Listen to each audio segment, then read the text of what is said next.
Chapter 1, Part 3. Reality which becomes oppressive results in the contradistinction of men as oppressors and oppressed. The latter, whose task it is to struggle for their liberation together with those who show true solidarity, must acquire a critical awareness of oppression through the praxis of this struggle. One of the gravest obstacles to the achievement of liberation is that oppressive reality absorbs those within it and thereby acts to submerge human beings' consciousness. Functionally, oppression is domesticating. To no longer be prey to its force, one must emerge from it and turn upon it. This can be done only by means of the praxis, reflection and action upon the world in order to transform it. Making real oppression more oppressive still by adding to it the realization of oppression corresponds to the dialectical relation between the subjective and the objective. Only in this interdependence is an authentic praxis possible, without which it is impossible to resolve the oppressor-oppressed contradiction. To achieve this goal, the oppressed must confront reality critically, simultaneously objectifying and acting upon that reality. A mere perception of reality not followed by this critical intervention will not lead to a transformation of objective reality, precisely because it is not a true perception. This is the case of a purely subjectivist perception by someone who forsakes objective reality and creates a false substitute. A different type of false perception occurs when a change in objective reality would threaten the individual or class interests of the perceiver. In the first instance, there is no critical intervention in reality because that reality is fictitious. There is none in the second instance because the intervention would contradict the class interests of the perceiver. In the latter case, the tendency of the perceiver is to behave neurotically. The fact exists, but both the fact and what may result from it may be prejudicial to the person. Thus, it becomes necessary not precisely to deny that fact, but to see it differently.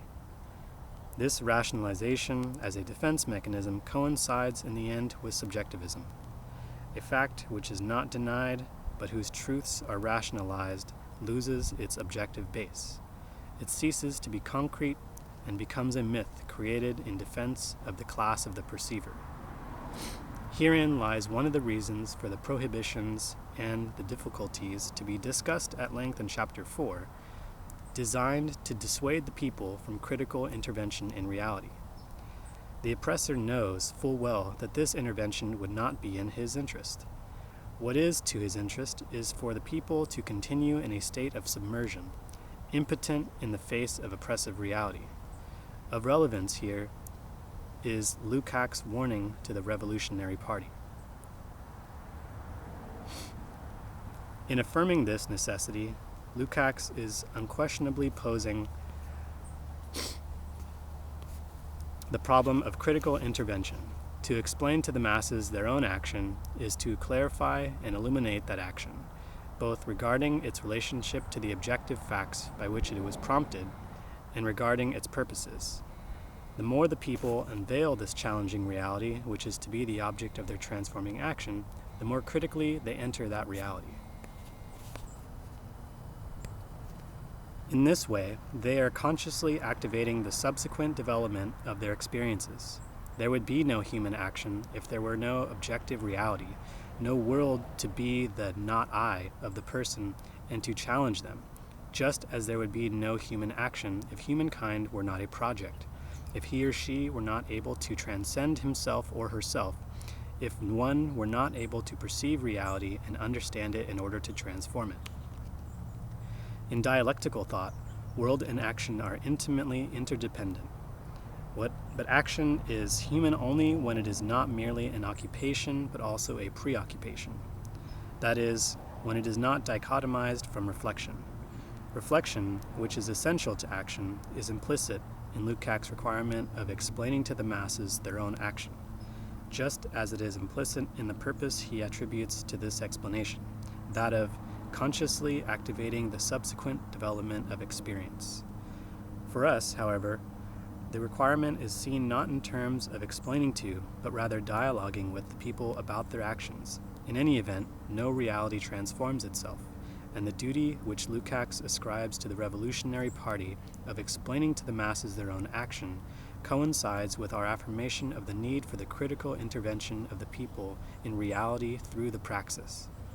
The pedagogy of the oppressed, which is the pedagogy of people engaged in the fight for their own liberation, has its roots here.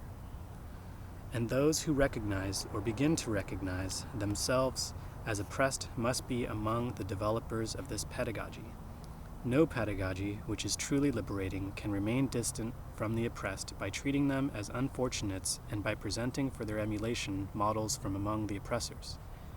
The oppressed must be their own example in the struggle for their redemption.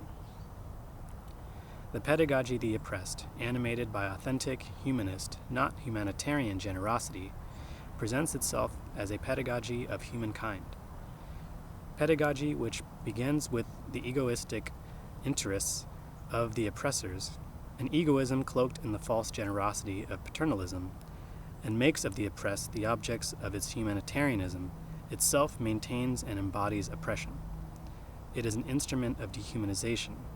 This is why, as we affirmed earlier, the pedagogy of the oppressed cannot be developed or practiced by the oppressors. It would be a contradiction in terms if the oppressors not only defended, but actually implemented a liberating education. But if the implementation of a liberating education requires political power and the oppressed have none, how then is it possible to carry out the pedagogy of the oppressed prior to the revolution? This is a question of the greatest importance, the reply to which is at least tentatively outlined in Chapter 4. One aspect of the reply is to be found in the distinction between systematic education, which can only be changed by political power, and educational projects, which should be carried out with the oppressed in the process of organizing them. The pedagogy of the oppressed, as a humanist and libertarian pedagogy, has two distinct stages. In the first, the oppressed unveil the world of oppression and through the praxis commit themselves to its transformation. In the second stage, in which the reality of oppression has already been transformed, this pedagogy ceases to belong to the oppressed and becomes a pedagogy of all people in the process of permanent liberation.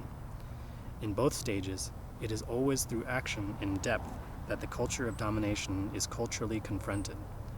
In the first stage, this confrontation occurs through the change in the way the oppressed perceive the world of oppression. In the second stage, through the expulsion of the myths created and developed in the old order, which like specters haunt the new structure emerging from the revolutionary transformation. The pedagogy of the first stage must deal with the problem of the oppressed consciousness and the oppressor consciousness, the problem of men and women who oppress and men and women who suffer oppression. It must take into account their behavior, their view of the world, and their ethics. A particular problem is the duality of the oppressed. They are contradictory, divided beings shaped by and existing in a concrete situation of oppression and violence. Any situation in which A objectively exploits B or hinders his or her pursuit of self-affirmation as a responsible person is one of oppression. Such a situation in itself constitutes violence, even when sweetened by false generosity, because it interferes with the individual's ontological and historical vocation to be more fully human. With the establishment of a relationship of oppression, violence has already begun. Never in history has violence been initiated by the oppressed. How could they be the initiators if they themselves are the result of violence? How could they be the sponsors of something whose objective inauguration called forth their existence as oppressed? There would be no oppressed had there been no prior situation of violence to establish their subjugation. Violence is initiated by those who oppress, who exploit, who fail to recognize others as persons, not by those who are oppressed, exploited, or unrecognized. It is not the unloved who initiate disaffection, but those who cannot love because they love only themselves. It is not the helpless, subject to terror, who initiate terror, but the violent, who with their power create the concrete situation which begets the rejects of life. It is not the tyrannized who initiate despotism, but the tyrants. It is not the despised who initiate hatred, but those who despise.